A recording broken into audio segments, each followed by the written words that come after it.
মই অহাকালি নমিনেশ্যন দাখিল কৰিম। আজি মই সমষ্টিত সোমালোঁ। সমষ্টি এতিয়ালৈ পোৱাই নাই।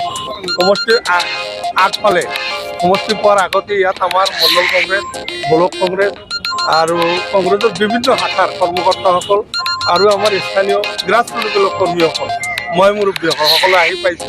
মই এই চেগতে আজি আমাৰ সৰ্বভাৰতীয় নেতা মল্লিকাৰ্জুন খৰ্গে, কিন্তু ৰাহুল গান্ধী ডাঙৰীয়া, প্ৰিয়ংকা গান্ধী ডাঙৰীয়া, সোনিয়া গান্ধী আৰু আমাৰ বিশেষ কৰি আমাৰ অসমৰ প্ৰভাৰী জিতেন্দ্ৰ সিং ডাঙৰীয়া, আমাৰ পৃথ্বীৰাজ হাতে ডাঙৰীয়া, এওঁলোকক মই ধন্যবাদ জনাইছোঁ।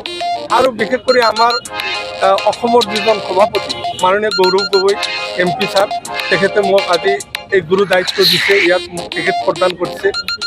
তো মই আশা কৰোঁ আৰু আমাৰ বিশেষ কৰি আমাৰ যে MP মাননীয় সাংসদ, তেখেতে দিন ৰাতি কষ্ট কৰি আমাৰ 11জন কেণ্ডিডেট আছে, তেওঁ বহুতকে মনত হয়তো দুখ দি মোক টিকেটটো দিছে। তাৰ কাৰণে MP ছাৰক মই অন্তৰৰ পৰা ধন্যবাদ জনাইছোঁ। আৰু আমাৰ কাৰ্যকৰী সভাপতিসকল, তেওঁলোকেও মোৰ কাৰণে কাম কৰিছে। সকলোকে মই যিসকল কৰ্মকৰ্তাই মোৰ কাৰণে এই টিকেটৰ ক্ষেত্ৰত সহায় কৰিলে, মই সকলোকে ধন্যবাদ। আজি আহি ইয়াত আমি জমা হৈছোঁ। ইয়াৰ পৰা আমি এতিয়া যাত্ৰা আৰম্ভ কৰিম, সমষ্টিত সোমাম। আপোনালোকে দেখিছে যে হাজাৰ হাজাৰ মানুহ আজি ওলাই আহিছে, তেওঁলোকে মোক স্বাগতম কৰিবলৈ ওলাই আহিছে। সমষ্টিত আপোনাৰ কাৰ সৈতে প্ৰতিদ্বন্দ্বিত হ'ব বুলি ভাবে? মই এতিয়া কি ক'ম, ৰাইজে জানিব এইটো ভাল।